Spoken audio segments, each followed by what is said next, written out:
Hi, it's Russ White from WDS, and today we're going to take a look at the new grass and ground vegetation system developed as part of the core content for WDS airports. Typically, 3D grass in Flight Sim tends to be a repeated single image which can quickly turn into a solid mass of green with no distinguishable features. So the focus here really is to create a new system for displaying much more realistic 3D grass with diversity and detail. And what you're looking at now is a result of all the testing and development that's gone into that. So it's designed really to provide large-scale coverage, but at the same time maintaining performance. So a minimal impact on performance is one of the key development features here, and also the ability to display realistic variation and a great amount of detail. So as the camera moves through here, you can see the grass gradually changes in height, but also in density and colour, with mixed areas of grass species helping to sell the diversity that typically you would find in a natural environment. The growth of different species is also specific to areas in relation to other species, so it's not just a random mess. So what that means is that, for example, the daisies and the dandelions here are only found in this shorter area of low density patchy grass. They're not just spread completely across the total coverage area, so they're specific to areas that in reality they would naturally grow in.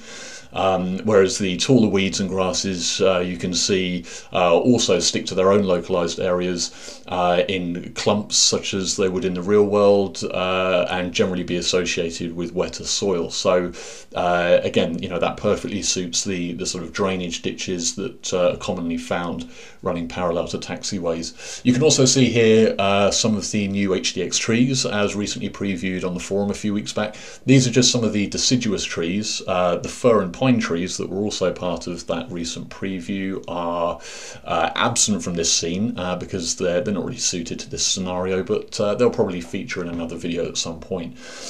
So essentially what you're seeing here is a foliage test area that I'm just swinging the camera around in. So it's more of a tech demo, and of course it's still work in progress, but the purpose of this really is to give you a little insight into the sort of ground environment that you can expect around the taxiways and aprons at WDS airports. So whilst a lot of attention generally goes into the texturing detail of the aprons and the taxiways when you're at third-party airports, generally once you get away from that and you get into the surrounding terrain, the detail tends to be neglected somewhat. So the idea of this really is to continue that level of immersion from the taxiway or the apron or the runway off into the immediate surrounding terrain.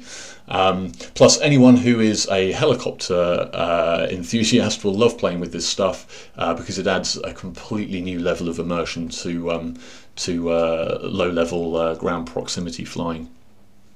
So if we go ahead now and add a helicopter into this scenario, you can see exactly what it would be like from the viewpoint of the simmer to fly into and land in this new environment. So straight away from in the cockpit on the approach, you can see the ground has a whole extra dimension.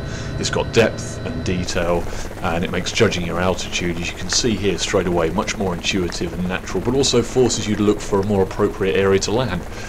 For instance, the tall grasses and weeds here would snag up your tail rotor if you tried to put it down. So as a pilot, you now face a much more real-world scenario where you need to look for the most appropriate and safest place to land. So you can take a few seconds to survey the area for a better sight, and for instance manoeuvre over here where the grass is much shorter and less dense, and we can put the skids down safely next to the dandelions and daisies.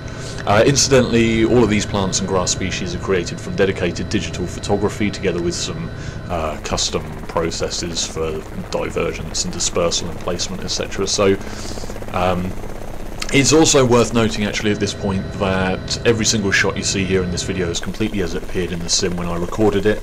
There's no image editing or manipulation. There's not even any contrast or sharpen adjustment. There's nothing at all. It's completely virgin fraps capture.